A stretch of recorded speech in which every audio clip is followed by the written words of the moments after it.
नमस्कार। दिन भर की बड़ी खबरों में आपका स्वागत है। मैं हूं प्रिया और आइए नजर डालते हैं अब तक की कुछ मुख्य खबरों पर। सबसे पहली खबर, भारत की मेजबानी में ग्लोबल साउथ समिट का आयोजन शुरू हो गया है। G20 की मेजबानी के बाद भारत की कूटनीति में यह सम्मेलन काफी अहम माना जा रहा है। प्रधानमंत्री नरेंद्र मोदी ने शुक्रवार को वीडियो कॉन्फ्रेंसिंग के जरिए दूसरी voice of global south summit का उद्घाटन किया है।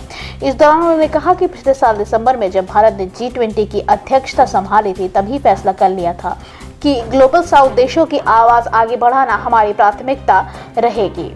पीएम मोदी ने कहा कि वॉइस ऑफ ग्लोबल साउथ 21वीं सदी की बदलती हुई दुनिया का सबसे अनूठा मंच है। भौगोलिक रूप से ग्लोबल साउथ से हमेशा से रहा है और इसी प्रकार से आवाज पहली बार मिल रही है। ये हमारे साझा प्रयासों को पाया गया है। हम 100 से ज्यादा अलग अलग देश हैं, लेकिन हमारा हित समान है, हमारी प्राथमिकताएं समान हैं। उन्होंने आगे कहा कि पिछले साल दिसंबर में जब भारत ने G20 की अध्यक्षता संभाली थी, तब हमने इससे ग्लोबल साउथ के देशों की आवाज को आगे बढ़ाने की प्राथमिकता मानी थी।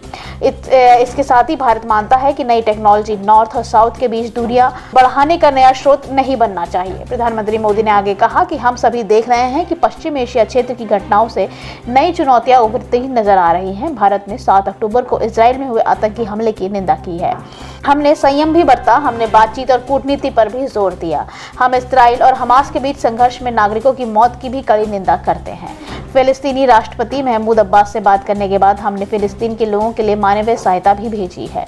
यह वह समय है जब ग्लोबल साउथ के देशों को व्यापक वैश्विक भलाई के लिए एकजुट होना चाहिए। अगली खबर, मध्य प्रदेश और छत्तीसगढ़ में मतदान के साथ पूर्व कांग्रेस प्रमुख राहुल गांधी ने कहा कि सबसे पुरानी पार्टी दोनों राज्यों में भारी बहुमत के साथ आगे बढ़ रही है और लोगों से भी आग्रह किया कि वे अपने मताधिकार का प्रयोग करें। राहुल गांधी ने अपने एक्स पर पोस्ट में कहा कि मध्य प्रदेश और छत्तीसगढ़ में कांग्रेस प्रचंड बहुमत के साथ आगे बढ़ रही है। अपने घरों से बाहर निकलें, आज भारी संख्या में मतदान करें और ऐसी कांग्रेस सरकार चुने जिस पर गरीब, किसान, महिलाएं और युवा भरोसा कर सके।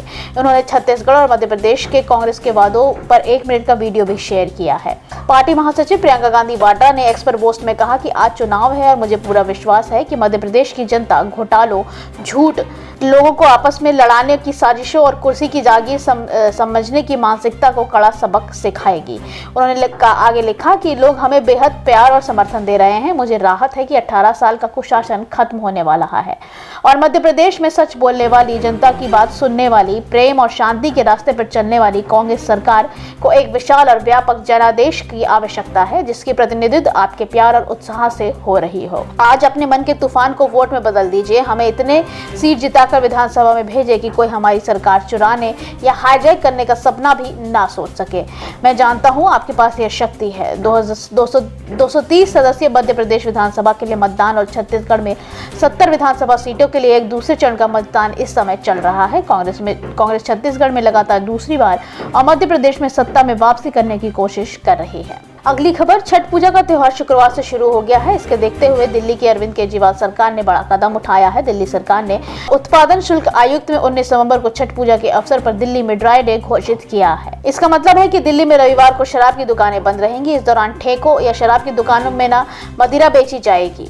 इससे पहले दिल्ली सरकार के आबकारी विभाग ने पिछले महीने अक्टूबर से दिसंबर तक 6 ड्राई डे घोषित किए थे।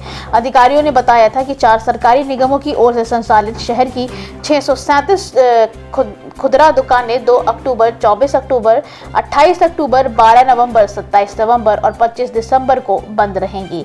गौरतलब है कि सरकार के आबकारी विभाग हर 3 महीने में ड्राई डे घोषित करते हैं। दिल्ली में एक साल में 21 तय ड्राई डे होते हैं, जो देश में सबसे ज्यादा है। ड्राई डे पर शराब की बिक्री पर प्रतिबंध करता है। इससे पहले अरविंद केजरीवाल सरकार ने 1 जुलाई 2023 से 30 सितंबर तक 2023 की अवधि के लिए ड्राई डे की एक सूची भी जारी की थी। सूची में 29 जुलाई को मुहर्रम, 15 अगस्त को स्वतंत्रता दिवस, 7 सितंबर को जन्माष्टमी और 28 सितंबर को ईद ए मिलाद शामिल था। बता दें कि दिल्ली में त्योहारों और चुनाव के दिन ड्राई डे के रूप में चिन्हित किया जाता है। इस दिन सरकार मूल रूप से शराब की बिक्री पर प्रतिबंध लगाती है। वहीं जब लोग ड्राई डे का पालन नहीं करते हैं तो उनके खिलाफ सरकारी कार्रवाई भी करती है। अगली खबर, छत्तीसगढ़ में दूसरे चरण के मतदान में सुबह 11 बजे तक 19.65% और मध्य प्रदेश में 27.62% मतदान दर्ज किया गया है। मध्य प्रदेश की 230 सीटों के लिए मतदान जारी है। वहीं छत्तीसगढ़ में दूसरे चरण में 70 सीटों के लिए भी मतदान जारी है। दोनों ही राज्यों में मतदान केंद्रों पर सुरक्षा का पुख्ता इंतजाम किया गया है। छतरपुर के राजनगर में कांग्रेस उम्मीदवार विक्रम सिंह नाती राजा के चालक को गोली मारकर हत्या भी कर दी गई है। वहीं मुरैना में दिमानी विधानसभा क्षेत्र के एक मतदान केंद्र पर गोलाबारी हुई है। राज्य की 230 विधानसभा सीटों के लिए आज मतदान हो रहे हैं। मतदान केंद्रों पर सुबह से ही मतदाताओं की कतारें नजर आने लगी। मतदाता सुबह 7 बजे से शुरू हुआ और रात 9:30 बजे तक, यानी कि पिछले 2 घंटों में 11.55% मतदाता मतदान कर चुके थे। इस दौरान छतरपुर और मुरैना में हिंसा की खबरें आई हैं। छत्तीसगढ़ में 2 चरणों में मतदान हो रहा है। पहले चरण में 90 में से 20 सीटों पर मतदान हुआ और शेष 70 सीटों पर आज मतदान हो रहा है। इस चरण में कुल 958 उम्मीदवार अपना भाग्य आजमा रहे हैं, जिनमें 827 पुरुष और 130 महिला और 1 तृतीय लिंग है।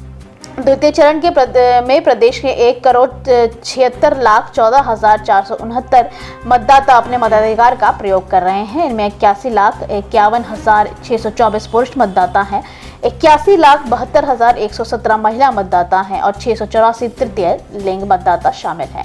मतदाताओं की सुविधा को ध्यान में रखकर कुल 18,833 मतदान केंद्र बनाए गए हैं। इनमें 700 संगवारी मतदान केंद्र हैं, जहां सिर्फ महिला मतदान कर्मी ही उपस्थित हैं। अगली खबर, इजराइल के प्रधानमंत्री बेंजामिन नेतन्याहू ने दोहराया है कि उनके देश गाजा पर कब्जा करने की कोशिश नहीं कर रहा है, लेकिन हमारा लक्ष्य हमास नियंत्रित क्षेत्र को विनाशीकरण और कट्टरपंथ से मुक्त करना है। एक इंटरव्यू के दौरान उन्होंने अपनी यह टिप्पणी कही है, जिसमें उन्होंने इस बात पर भी जोर दिया है कि इजराइल न्यूनतम नागरिक हताहतों के साथ हमास का सफाया करने की कोशिश कर रहा है। हम आतंक को फिर से उभरने से रोकने के लिए समग्र सैन्य जिम्मेदारी चाहते हैं। हम कब्जा नहीं करना चाहते हैं। वह हमारा लक्ष्य नहीं है, लेकिन हमारा लक्ष्य यह है, यह सुनिश्चित करना है कि जो वहाँ जो होता है वह अलग हो। प्रधानमंत्री ने आगे कहा कि ऐसा करने के लिए हमें गाजा को विनाशीकृत करना होगा और हमें गाजा को कट्टरपंथी बनाना होगा। उन्होंने यह भी कहा कि फिलिस्तीनियों को हमास से आज़ाद कराने से उन्हें बेहतरीन भविष्य मिलेगा। गाजा के अल-शिफा अस्पताल के इजरायली सैन्य छापे के बारे में नेतन्याहू ने कहा कि इस बात के मजबूत संकेत हैं कि हमास ने 7 अक्टूबर के हमले के बाद बंधक बनाए गए लोगों को अस्पताल के अंदर रखा हुआ है। उन्होंने न्यूज़ को बताया कि हमारे पास इस बात का पुख्ता सबूत थे कि उन्हें शिफा अस्पताल में रखा गया था। यही एक कारण है कि हम अस्पताल में दाखिल हुए। प्रधानमंत्री ने आगे कहा कि अगर वहाँ थे तो उन्हें बाहर निकाला गया। उन्होंने कहा कि उनकी सरकार के पास बंधकों के बारे में खुफिया जानकारी है। अधिकारियों के मुताबिक गाजा में 237 लोग बंदी बनाए जा रहे हैं, जिनमें इजरायली, विदेशी नागरिक और बच्चे शामिल हैं। अब तक हमास द्वारा 4 नागरिक बंधकों को रिहा कर दिया गया है और एक महिला सैनिक को इजरायल बलों ने बचाया है। वह इजरायल ने कहा है कि हमास अस्पताल के नीचे एक कमांड सेंटर रखता था, जहां साथ ही चिकित्सा परिसर को आधार के रूप में उपयोग करता है। हालांकि आतंकवादी समूह द्वारा आरोपों को बार-बार खंडन किया जा रहा है। अगली खबर, मध्य प्रदेश में विधानसभा चुनाव के लिए मतदान चल रहा है। इस दौरान कैबिनेट मंत्री ज्योतिरादित्य सिंधिया भी ग्वालियर में वोट डालने पहुंचे। इस दौरान उन्होंने मीडिया से बातचीत की और उनके मुख्यमंत्री पद के दावेदार होने की तमाम अटकलों को सिरे से खारिज कर दिया है। उन्होंने मीडिया से बातचीत के दौरान कहा कि मैं पहले से ही कहा कि मैं मुख्यमंत्री के पद के रेस में नहीं हूँ। इस रेस में ना मैं कभी था और ना आज हूँ। मुझसे 3 बार पूछा गया सवाल, साल 2013 में, साल 2018 में और आज भी। तीनों बार मैंने कहा कि मैं सीएम की रेस में नहीं हूँ।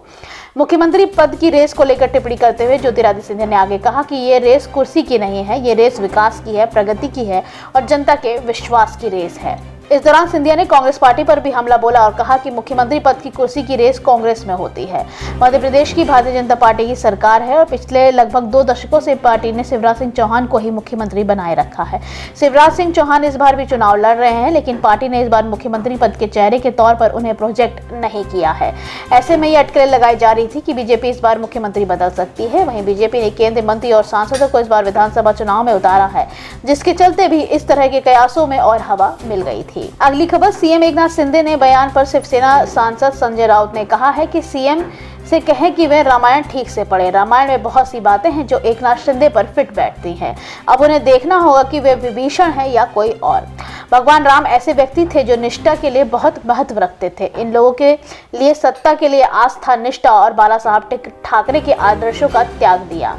एकनाथ शिंदे के नेतृत्व वाली शिवसेना और उद्धव ठाकरे की शिवसेना के कार्यकर्ता गुरुवार को आमने सामने आ गए थे। पार्टी के संस्थापक दिवंगत बाल ठाकरे के स्मारक पर एक दूसरे के खिलाफ नारे लगाए, जिनकी 11वीं बरसी शुक्रवार को मनाई जाएगी। जबकि शिवसेना के कार्यकर्ताओं ने चिल्लाया कि पार्टी उनकी है। उद्धव ठाकरे के प्रति निष्ठा रखने वालों ने गद्दार वापस जाओ के नारे के साथ जवाब दिया। ये घटना उस वक्त हुई जब मुख्यमंत्री शिंदे बाल ठाकरे को श्रद्धांजलि देने दादर के शिवाजी पार्क स्मारक पर पहुंचे थे। शिंदे ने कहा कि कानून व्यवस्था बनाए रखना हर किसी की जिम्मेदारी है। कानून व्यवस्था की कोई समस्या ना हो, यह सुनिश्चित करने के लिए मैं एक दिन पहले श्रद्धांजलि अर्पित करता हूं। मैं शांति भंग करने के प्रयास की निंदा करता हूं। आज के लिए बस इतना ही। बाकी खबरें जानने के लिए देखते रहिए द पब्लिक इंडिया। धन्यवाद।